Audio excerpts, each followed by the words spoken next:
Yes, it's my first time to undergo an MRI scan. At first, nakakatakot kasi malaki.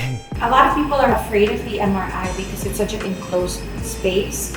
But they make sure that you have an easy call button, you have music or whatever you like. Pero nung nandun na ako, nag-assist maigi yung nurse or yung radiologist, which is nakakadagdag ng hindi ka ba sa'yo, hindi kakabahan.